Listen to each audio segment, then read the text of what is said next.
የኢትዮጵያ ታሪክ ካልተዘመረለት ኢያሱ እስከ ተዘመረለት ኢህአዴግ።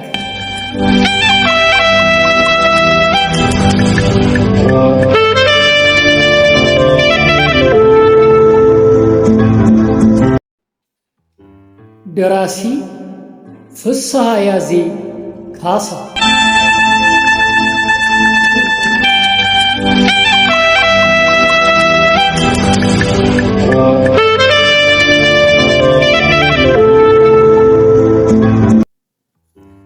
የታሪክ ሚዲያ ላይ ተዘጋጅቶ የቀረበ የታሪክ መጽሐፍ ትረካ።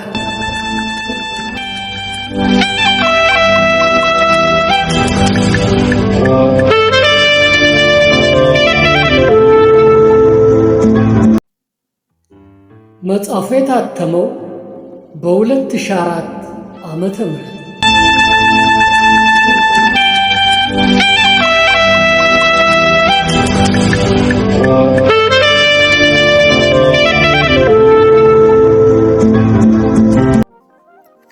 የተወደዳችሁና የተከበራችሁ ውድ የቻናላችን ቤተሰቦችና መላው የተረካችን ተከታታዮች የኢትዮጵያ ታሪክ ካልተዘመረለት ኢያሱ እስከ ተዘመረለት ኢህአዴግ መጽሐፍ አካል የሆነውንና ስለ አፄ ኃይለ ሥላሴ ዘመነ መንግሥት ታሪክ የሚተነትነውን የክፍል 12 ትረካን እነሆ አሁን ይዘንላችሁ ቀርበናል።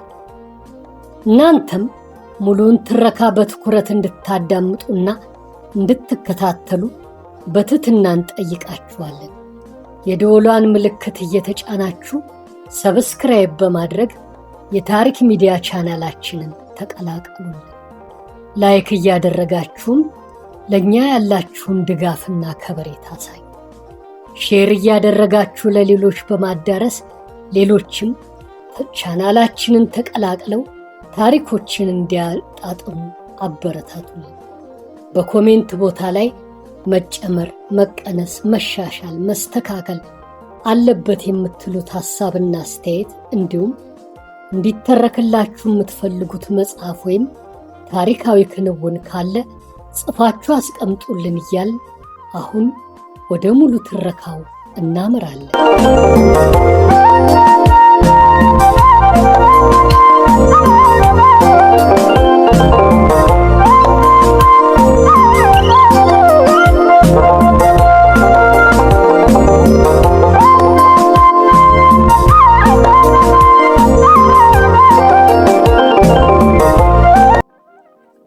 ጃንሆይና አዲሱ የመንግስት አወቃቀር።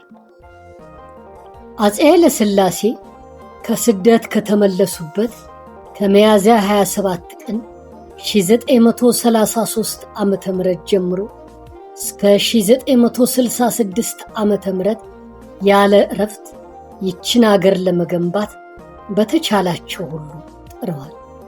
ከስደት እንደተመለሱና ኢትዮጵያም በእንግሊዞች የበላይነት ከነበረችበት ጊዜ ጀምሮ በውስጥ አስተዳደራቸው ጣልቃ ስላልገባች ሕጎችን ሲያወጡ፣ አዋጆችን ሲያውጁ፣ ድንጋጌዎችን ሲደነግጉ ነው ያሳለፉት። ነፃነት በተመለሰ ማግስት የአገሪቱ ታላላቅ ሰዎች በሦስት ተከፈሉ። ስደተኛ፣ አርበኛ፣ ባንዳ በሚል። ባንዶችን በተመለከተ ወንጀላቸውን የሚያጣራ ልዩ ፍርድ ቤት እንዲቋቋም ተደረገ።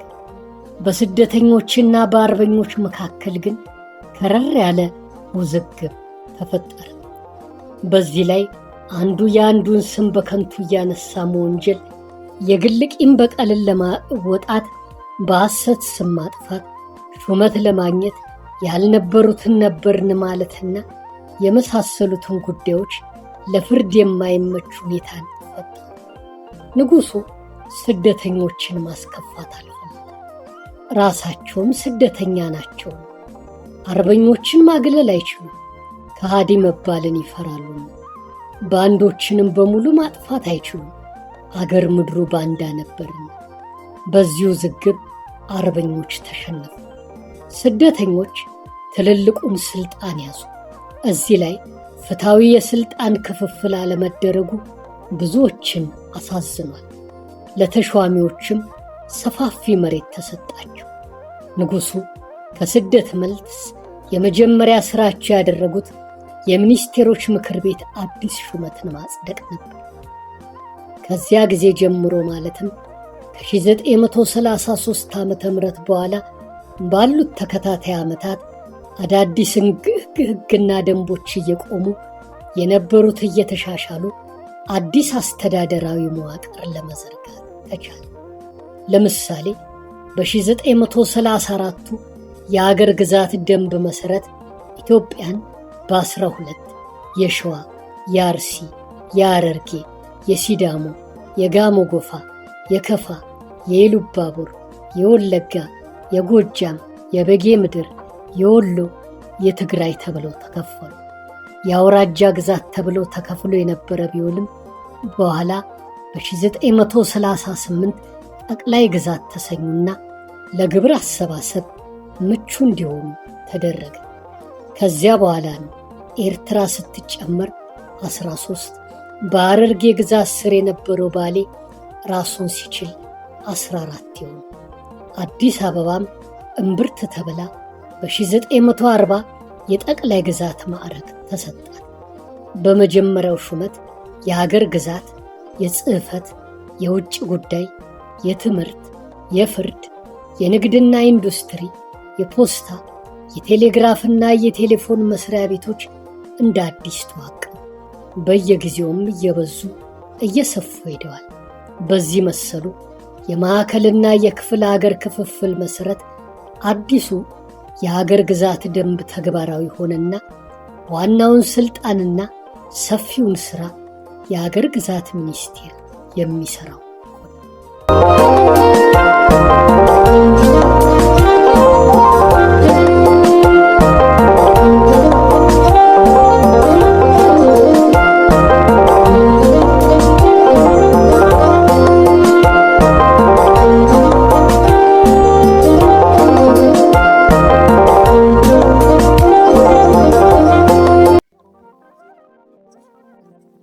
ከንጉሡ የሚመነጨውና በማዕከል ከሚኒስትሩ ቢሮ ወደ ታች የሚተላለፈውን የሥራ አመራር በክፍለ ደረጃ በተግባር ላይ የሚያውሉ የአገር ግዛት ሚኒስቴር ባለሥልጣናትና ሠራተኞች፣ አንደኛ ጠቅላይ አገር ገዢዎች፣ ሁለተኛ ዳይሬክተሮች፣ ሦስተኛ ጸሐፊዎች፣ አራተኛ የአውራጃ የወረዳና የምክትል ወረዳ ገዢዎች፣ አምስተኛ ዳኞች፣ ስድስተኛ የኃይል አዛዦች፣ ሰባተኛ ወታደሮች፣ የፖሊስና የጸጥታ ተወካዮች፣ ስምንተኛ ሌላ አግባብ ያላቸው ለምሳሌ የገንዘብና የጤና ሚኒስቴር መስሪያ ቤቶች ተወካዮች ናቸው።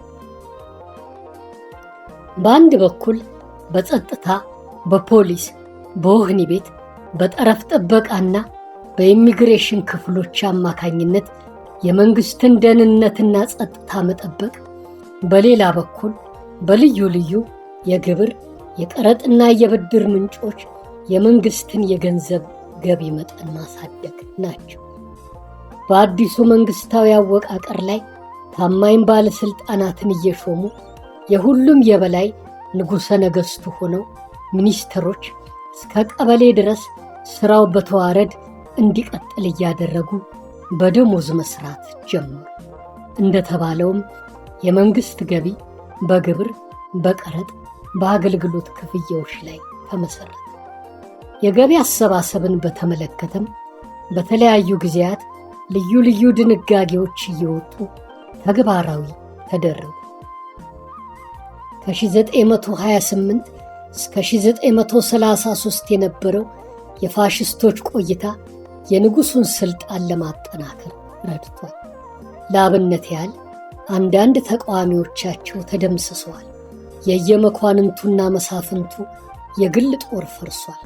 ምንም እንኳን ጣሊያን ዝሙትን አስፋፍቶ ባህልም በርዞ አንድ ሕዝቦችን ለራሱ በሚያመች መንገድ በብሔር፣ በጎሳ፣ በሃይማኖት ለመከፋፈል የሸረበው ሴራ ባይዘናጋም አንዳንድ የመሠረተ ልማት ዝርጋታዎችን ለራሱ መጠቀሚያ ሲል ለማከናወን እንቅስቃሴ ጀመሩ። በሕግ ሽረው ያልሻሩትን የባሪያ ሥርዓት ሙሉ ለሙሉ እንዲደመሰስ አስችሏል። በዚህም በገንዘብ ተቀጥረው የሚሰሩ ሰዎች በመበርከታቸው ጅምሩን ካፒታሊዝም አጠናክረው እንዲቀጥሉበት ረድቷል። ከጦርነቱ በኋላ በእንግሊዝ ተጽዕኖ ስር ቢሆንም በትምህርት፣ በአስተዳደር፣ በጦር፣ በፖሊስ፣ በጸጥታ፣ በቢሮክራሲ፣ በመንገድ፣ በመገናኛ፣ በንግድና በገንዘብ ሥራዎች ድርጅቶችን መልሶ ለመገንባት በተወሰዱ እርምጃዎችና ኤርትራ ወደ እናት ሀገሯ የመቀላቀሏ ጉዳይ ላይ ተደማምረው የጃንሆይን ሥልጣን የበለጠ ሲያጠናክሩ፣ በሌላ በኩልም የካፒታሊዝሙ ሥርዓት የበለጠ እያደገ እንዲሄድ በር ከፍቷል። ንጉሡ ከእንግሊዝ በኋላ በአሜሪካ፣ በስዊድን፣ በስዊዝ፣ በፈረንሳይ፣ በህንድ፣ በዩጎዝላቪያና በጃፓን አሰልጣኞችና አማካሪዎች እንዲሁም እርዳታና እገዛ እየተደገፉ ሁሉንም ነገር በቁጥጥራቸው ስር ለማድረግ ችለዋል። የጃንሆይ መንግሥት ቢሮክራሲ ላዕላይ መዋቅሩ በተለያዩ በአዋጅ በሚቋቋሙ መስሪያ ቤቶች እየደረጀና ሕግ እየወጣለት ሲቀጥል፣ ታታይ መዋቅሩ በልዩ ልዩ የገቢ አሰባሰብ መሠረቱን ጥሎ በየዕለቱ እየዘመነና እየጠነከረ እንዲቀጥል ሆነ። በወቅቱ የእንግሊዝ የበላይነት ጠንከር ያለ ነበርና የገንዘብና የውጭ ንግድ ቁጥጥሩ በእንግሊዞች የበላይነት ስር ነበር። ኢትዮጵያም የራሷ የሆነ የመገበያያ የወረቀት ገንዘብ አላሳተመችም። የእንግሊዝ የ2 ዓመት ውል ካበቃ በኋላ ግን ነገሮች መልካቸውን ቀየሩ።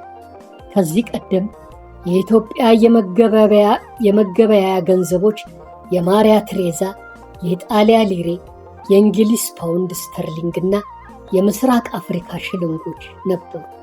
የገንዘብ ቦርዱም በእንግሊዝ ለንደን የነበረ ሲሆን ከሦስቱ የቦርድ አባላት 2ቱ እንግሊዛውያን፣ አንዱ ኢትዮጵያዊ ናቸው።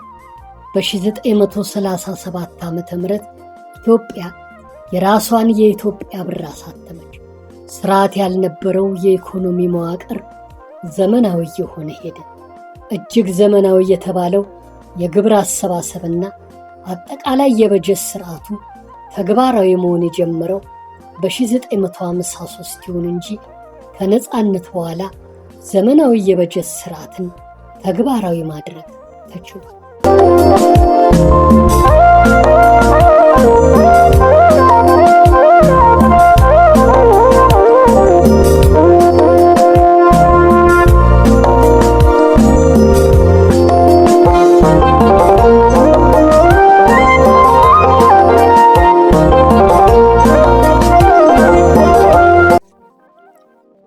ከነጻነት በኋላ ንጉሡ ኢትዮጵያዊ ምሁራንን ያሰማሩት በአምባሳደርነት እየሾሙ ነበር። አገር ውስጥም በትልልቅ የመንግሥት ተቋማት ታማኛቸው የሆኑ ምሁራንን መድበዋል። የእንግሊዞች የበላይነት በነበረ ጊዜ የውጭ ግንኙነቱን በአምባሳደሮቻቸው አማካኝነት እንዲከናወን አድርጓል። በዚህም ጥረት ለምሳሌ በሰኔ ወር 1936 ዓ.ም ቁጥራቸው ከ250 በላይ የሆኑ አሜሪካውያን የልዩ ልዩ ሙያ ባለቤቶች በፍራንክሊን ሩዝቬልት መልካም ፍቃድ ወደ ኢትዮጵያ መጥተዋል። እነዚህም በሲቪሉ ዘርፍ እንጂ በፖለቲካው ጣልቃ ገብነት አልነበራቸው። ኢንጂነሮች፣ የቴክኒክ አማካሪዎች፣ ነርሶች፣ ዶክተሮች፣ መምህራን፣ አናጺዎችና የልዩ ልዩ ዕደ ጥበብ ባለሙያዎች ነበሩ። ከ1937 በኋላ ግን ንጉሡ በነጻነት ከተለያዩ ስልጡን ሀገራት መንግስታት ጋር ግንኙነት በመመስረት አገር ግንባታውን በኢኮኖሚ፣ በጦር፣ በፖለቲካ ወዘተ በስፋት ተያያዙት። ወደፊት እንደምናገኘው ሰፋ ያለው እገዛ ከአሜሪካ ነበር የተገኘው። የሚገርመው ግን ጃንሆይ አገር አይመሩም። በአሜሪካ ድጋፍ ስራቸውን እየሰሩ በጎን ደግሞ የሶሻሊስቷን የዩጎዝላቪያን ድጋፍ ፈለጉ፣ አገኙ። ማርሻል ብሮስ ቲቶ ምርጥ ወዳጅ ሆነው ተገኙ። የዩጎዝላቪያ እገዛ በኢኮኖሚው ዘርፍ ነበር። በተለይ በ1949 ዓ.ም የመጀመሪያውን ዘመናዊ የ5 ዓመት የበጀት ዕቅድ ነድፎ አበረከቱ። በዚህም ጥሩ የሚባል ኢኮኖሚያዊ እመርታ ታየ። ከዚህ በኋላ በተከታታይ በወጡ የበጀት ዕቅዶች ዘርፈ ብዙ ስራዎች ተሰሩ። ይህም ከከፍተኛው የነዳጅ ማጣሪያ ፋብሪካ ጀምሮ እስከ አነስተኛ ተመሳሳይ የኢንዱስትሪ ዘርፍ፣ ከትልልቅ የትራክተር እርሻዎች እስከ አነስተኛው ተመሳሳይ የግብርና ዘርፍ፣ ከተራራ ጎዳናዎች እስከ ዘመናዊ አየር መንገድ፣ በጦሩም ረገድ ከእግረኛ እስከ ታንከኛ፣ ከአየር ኃይል እስከ ባህር ኃይል በስልጡን አገሮች ድጋፍ ያቀላጥፉት ጀመር። እነዚህንም በአጭሩ በተከታታይ ለማየት እንሞክራለን።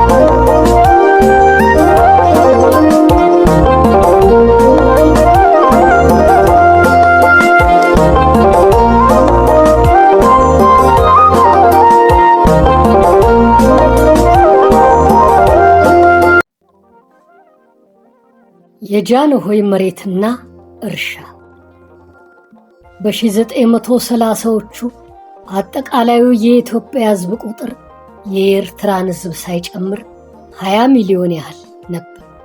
አጠቃላይ የኢትዮጵያ የመሬት ቆዳ ስፋት ደግሞ 120 ሚሊዮን ሄክታር ሲሆን ከዚህ ውስጥ 80 ሚሊዮን ሄክታሩ ለግብርና ሥራ ተስማሚ እንደነበር ተገምቷል። ፕሮፌሰር ላጲሶ 1983 ያቀረቡት ጥናታዊ ጽሑፍ በፕሮፌሰሩ ጥናት እንደተመለከተው በዚያ ወቅት 57 ሚሊዮን ሄክታር በመንግስት ይዞታ ስር የነበረ ሲሆን ከዚህም ውስጥ 40 ሚሊዮን ሄክታሩ የሚገኘው በደቡብ፣ 15 ሚሊዮን ሄክታሩ በመሃልና በምዕራብ፣ 2 ሚሊዮን ሄክታሩ በሰሜን ነበር። ከ1933 እስከ 1966 ዓ.ም የኢትዮጵያ ዋና ዋና የመሬት ይዞታ አይነቶች ደግሞ አንደኛ የመንግስቱ ይዞታ፣ ሁለተኛ የታላላቅ ጉልተኛ መሳፍንቶች፣ መኳንንቶች፣ ባላባቶች፣ ነጋዴዎች፣ የቤተ ክርስቲያን፣ የጦርና የፖሊስ ሹማምንቶች ይዞታ፣ ሶስተኛ የአርሶ አደሮች የማሳ ይዞታ ተብሎ ይታወቃል። ንጉሱ በተለይ ከስደት መልስ ለታላላቅ ሹማምንት በልዩ ሁኔታ የመሬት ችሮታ አድርገዋል። ከ1933 ጀምሮ 5 ሚሊዮን ሄክታር መሬት ለሹማምንቶቻቸው በስጦታ በርስትነት ለግሰዋል። እነዚህም የመንግስት ባለስልጣናት እንደመሆናቸው መጠን በከተማ እየኖሩ በተቀጣሪ ያሳርሳሉ። በዚህም ላይ ግብር አይከፍሉም ነበር። በተጨማሪም የመሬት ስጦታው ወደ ደቡብ ነበር። 20 ከመቶ ያህሉ የቤተ ክርስቲያን ርስት ነው። ቤተ ክርስቲያንም ለመንግስት ግብር መክፈል አልለመደች። ቀደም ባለው ጊዜ በኢትዮጵያ ለቤተ መንግስት፣ ለቤተ ክርስቲያን፣ ለጦርና ለጉልተኛ ባለስልጣኖች የገባሩ አገልግሎት የምግብ ግብር፣ የምርት ስፍር፣ የአስራት መዋጮ እየተባለ በአይነት ነበር የሚገበረው። በኃይለ ሥላሴ ጊዜ ግን በገንዘብ እንዲለወጥ ሆኗል። ሙሉ ለሙሉ የነበረ ባይሆንም ጃንሆይ የ1923ቱን ሕገ መንግሥት መሠረት በማድረግ የመንግሥት ገቢ በገንዘብ ግብር እንዲሆን አውጀዋል። በአዋጁም መሠረት ከ1926 እስከ 1927 ዓ.ም ድረስ ከአገሪቱ መኳንንት፣ ሻለቃና ባለማደሪያ ሹማምንቶች፣ ከከተማ ነዋሪዎችና ከገጠር ገባሮች በአንድነት ለመንግሥት የገንዘብ ግብር 2.5 ሚሊዮን ብር ገቢ ተሰብስቦ እንደነበር የፕሮፌሰሩ ጥናት ያመለክታል። ንጉሡ በ1934 በታወጀው የመሬት ግብር አዋጅ መሠረት ከወረራው በፊት በመሬት ላይ ተጥሎ የነበረው ግብር ሕዝቡ በጦርነቱ ስለተጎዳ በሚል በግማሽ ቀነሱት። በ1927 በአንድ ጋሻ መሬት 30 ብር ይከፈል የነበረውን 15 ብር እንዲሆን ተደርጎ ነበር። በአዲሱ አዋጅ መሠረትም አንድ ወጥ ብሔራዊ የመሬት ግብር ሕግ ሲደነገግ ከአፈሩ ልማት አኳያ ለም፣ ለም ጠፍና ጠፍ ተብሎ በ3 ተመደበ። በአገር አቀፍ ደረጃ ለአንድ ጋሻ ለም መሬት በዓመት 15 ብር፣ በለም ጠፍ 10 ብር፣ በጠፍ 5 ብር እንዲሆን ተወስኖ የነበረ ቢሆንም በተሻሻለው በ1937ቱ የመሬት ግብር አዋጅ ግን ለለም በዓመት 50 ብር፣ ለለም ጠፍ 40 ብር፣ ለጠፍ 15 ብር እንዲሆን ተደርጓል። ይህ የሆነውም በአይነት ይከፈል የነበረውን ተጨማሪ የአስራት ግብር በጥሬ ገንዘብ ለመተካት ሲባል። የዋጋ ተመኑ በሥራ ላይ የዋለው በሸዋ፣ በሐረር፣ በወሎ፣ በወለጋ፣ በአርሲ፣ በሲዳሞ፣ በኢሉባቦር፣ በጋሞ ጎፋና በከፋ በሚገኙ የተለኩ መሬቶች ላይ ነበር። በሸዋ የርስት መሬት ላይ ዝቅ ያለ ተመን ሲጣልበት፣ የጎጃምና የበጌ ምድር ግን ግብሩ በቀድሞ ተመን ሆኖለት በአስራት በተገመተው እንዲከፍል ተደረገ።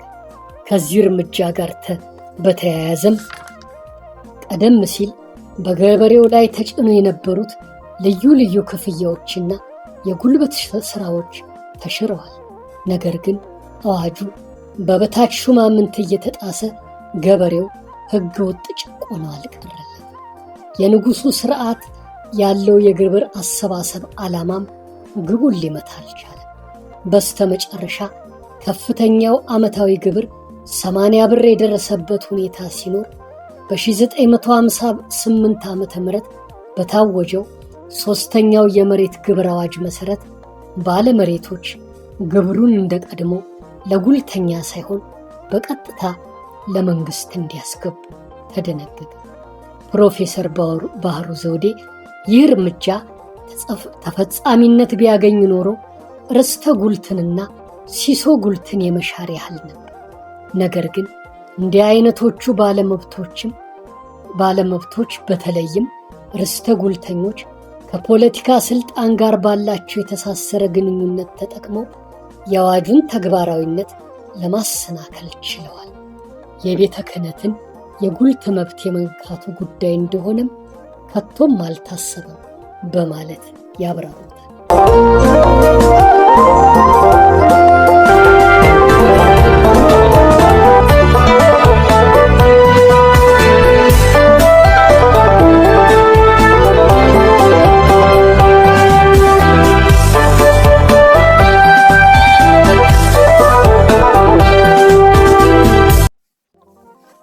የአፄ ኃይለ ሥላሴ መንግሥት ሲነሳ የመሬት ግብርና የገበሬ አመፅ የሚሉ ቃላቶች አብረው ይጠቀሳሉ። ነገር ግን የኢትዮጵያ ዋናው ሀብት ምናልባትም ብቸኛው ያኔ መሬት ነው። ሹመትና ሽልማት መሬት፣ የገቢ ምንጭ መሬት፣ ሁሉም ነገር መሬት ነውና የንጉሡ ዘመናዊ አስተዳደር ዝርጋታም ሆነ የመንግሥት ገቢ በመሬት ላይ የተመሠረተ ነው። የመንግሥትን ገቢ ለማሳደግ የመሬት ግብር ግድ ነው። ንጉሡን ወደ መሬት ያወረዳቸው መሬት ነው። ጥፋታቸው የመሬት ግብር መጣላቸው ሳይሆን ሰፋፊውን መሬት ለሹማምንቱ መስጠታቸው፣ ሰጥተውም ግብሩን አለመጣላቸው፣ በክልሎች ደረጃ ከዘመኑ ፖለቲካ ጋር በተያያዘ ችግር ፍትሐዊ የግብር አጣጣል ማድረግ አለመቻላቸው። ሆኖም በተደጋጋሚ የተለያዩ እርምጃዎችን ወስደዋል። በ1960 የመጨረሻውን የእርሻ ገቢ ታክስ አወጁ። እስከዚህ ጊዜ ድረስ ከግብርናው የሚገኘው ገቢ እጅግ ዝቅተኛ ነበር። የመጨረሻው አዋጅ እጅግ ፍትሐዊ የተባለና ሁሉንም ያማከለ፣ በመሬቱ አይነት ሳይሆን በምርት መጠን የሚለካ ከፍተኛ ገቢ ያላቸውን በርከት ያለ ግብር የሚጠይቅ ሆኖ ቢታወጅም ማን ይፈጽመው? ገማች ኮሚቴዎች ማዳላት ጀመሩና አበላሉ። ምንም እንኳ ሰፊው መሬት ለግብርና ምቹ ሆኖ ቢገኝም በተለያዩ ችግሮች ምክንያት በግብርናው ዘርፍ ተጨባጭ ለውጥ ሊመጣ አልቻለም። ለዚህ ደግሞ ዋናው ችግር ዘመናዊ የማምረቻ ግብዓት አለመኖር ነው። ስለዚህ በውጭ ንግድ ላይ ያተኮረ ከፍተኛ የትራክተር እርሻ ተመራጭ ነበርና እሱን ተግባራዊ አስደረጉ። የዚህ ተሳታፊዎች መንግስት፣ የውጭ ባለሀብቶችና የሀገር ውስጥ ባለሀብቶች ናቸው። ባለመሬቶች የራሳቸውን መሬት ሲያርሱና ሲያሳርሱ፣ ሌሎች መሬት ተከራይተው ማረስ ጀመሩ። እነዚህ በሰፊ የእርሻ ልማት የተሰማሩ ባለሀብቶች በዋናነት በደቡብ ሸዋና በሁመራ አካባቢ ነበር። ለአብነትም በእንግሊዛዊው የቼልኮትስ ኩባንያ የተቋቋመው የተንዳሆ የጥጥ እርሻ ልማት፣ በአዋሽ ሸለቆ በኤርትራ የጣሊያን ከበርቴዎች ያቋቋሙት የኤላ በረድ እርሻ በመንግሥት በኩል በ1954 በአዋሽ ሸለቆ ባለሥልጣን አማካኝነት የእርሻ የአግሮ ኢንዱስትሪና የሃይድሮ ኤሌክትሪክ እንቅስቃሴዎች ይካሄዱ ነበር። ለተራው ገበሬም ሁለገብ የእርሻ ልማት በተሰኘ ፕሮግራም ምርጥ ዘርና ማዳበሪያ በማደል ግብርናውን ለማሳደግ ተሞክሯል። ይህም የእርሻ ዘዴና ጥቅም ማስፋፊያ በሚባለው የመንግሥት ተቋም አማካኝነት ይከናወን ነበር። ከዓለም ባንክ በተገኘ እርዳታ የተቋቋመው የወላይታ እርሻ ድርጅት ዋዱ በሰፈራ ፕሮግራሙ አማካኝነት የመሬት መጣበብን ለማቃለል በመቻሉ ድሃውን ገበሬ በማገዝ ውጤታማ ነበር። የስዊድን ዓለም አቀፍ የልማት ድርጅት ሲዳ ገበሬውን በልማት ሊያግዝ ቢቋቋምም ሀብታም ባለመሬቶች እነሱን የሚያግደውን ሕግ ጥሰው ዋና ተጠቃሚዎች ሆኑ። ይህም የጭላሎ እርሻ ልማት ካዱ በመባል የሚታወቅ ነው። ድሆችን ሊረዳ ተቋቁሞ ማን አለብኞች ተሻሙት ማለት ነው። ይሄው ነው። ፍትህ ከሌለ እርሻ ብቻ ሳይሆን መናም ቢወርድ አይሳካልን። የትራክተር እርሻ በተስፋፋበት ጊዜ ለበርካታ ጭሰኞች መፈናቀል ምክንያት ሆነ። ምክንያቱም ባለመሬቶች በጭሰኛ ከማሳረስ ይልቅ መሬት ማከራየቱን አዋጭ ሆኖ አገኙ። ዕለት ዕለት የጭሰኛው ችግር እየተባባሰ ስለሄደም መንግሥት የተለያዩ የመፍትሄ እርምጃዎችን ለመውሰድ ቢሞክርም አጥጋቢ አልሆነም።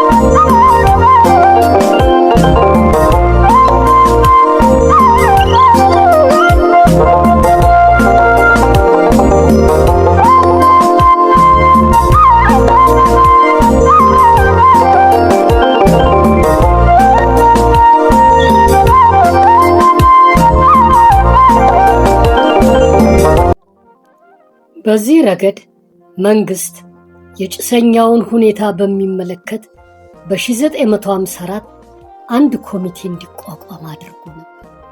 ይህ ኮሚቴ በ1957 ወደ የመሬት ይዞታ ማሻሻልና ልማት ባለሥልጣን አድጎ ከዓመት በኋላ የመሬት ይዞታና አስተዳደር ሚኒስቴር መስሪያ ቤት ለመሆን በሂደቱም የጭሰኛውን ችግር ለመፍታት ተንቀሳቀሰ። ነገር ግን የሚወጡት ረቂቅ ሕጎች የጭሰኛውን ጥቅም በሚመለከት የባለመሬቱን መደብ ጥቅም ስለሚጻረሩ ምክር ቤቱና አባላቱ እያደናቀፉና እያጓተቱ አዘገዩት። የጭሰኛውን ችግር ይፈታል ተብሎ የታመነበት የ1957ቱ ረቂቅ ሳይጸድቅ በመቅረቱም ነው የአዲስ አበባ ዩኒቨርሲቲ ተማሪዎች መሬት ላራሹ ብለው ሰልፍ የወጡት። እንደ ፕሮፌሰር ባህሩ ዘውዴ አገላለጽ ከዚያ በኋላ ባሉት ዓመታትም ተመሳሳዩ የመጨረሻ ዕቅድ ረቂቅ ሳይሰምር ቀርቶ፣ ይህ በእንዲህ እንዳለም ድርቅ፣ የአንበጣ መንጋና ሌሎች የተፈጥሮ አደጋዎች ባደረሱት ቀውስ በ1950 በትግራይ፣ በ1958 በወሎ፣ ጥቂት ቆይቶ በ1965ም በዚያው በወሎ ተደጋጋሚ ድርቅና ረሃብ ተከስቶ የብዙ ዜጎችን ሕይወት ቀጠፈ። ተሸፋፍኖ የቆየው ረሃብ በዩኒቨርሲቲው ማህበረሰብና በውጭ ጋዜጠኞች ተጋለጠ። የተፈጥሮ አደጋው እንዳለ ሆኖ ዋናው ተጠያቂ ሙስና ነው። ሙስና ጉቦ መቀበል ብቻ አይደለም። ይህን ጉዳይ በስተመጨረሻ በሰፊው እንቃኘዋለን። የጃንሆይ አስተዳደርና መሬት በጣም ባጭሩ ያየነውን ሲመስል በአጠቃላይ የግብርናው ዘርፍ በየጊዜው እየተስፋፋ ሄዶ በ1966 ዓ.ም ከኢትዮጵያ ብሔራዊ ጠቅላላ የሀገር ውስጥ ምርት የመጀመሪያውን ደረጃ ይዞ 49.3 በመቶ ቢደርስም በውጤቱ ሕዝብን መመገብ የሚችል አልሆነም።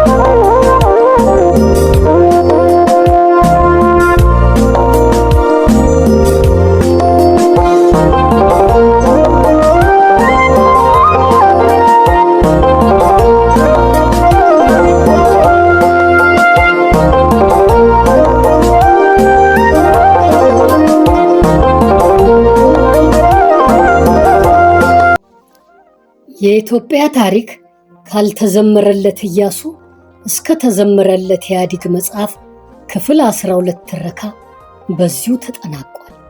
ቀጣይ ደግሞ ክፍል 13 ትረካ ይቀርባል። ሙሉውን ትረካ ስላዳመጣችሁና ስለተከታተላችሁ ምስጋናችን ከወዲሁ ይድረሳችሁ። በቀጣዩ የክፍል 13 ትረካ እስከምንገናኝ ቸር ሰንብቱልን፣ ደህና ሁኑልን። ፈጣሪ ኢትዮጵያ ሀገራችንን ሰላም ያደርግልን።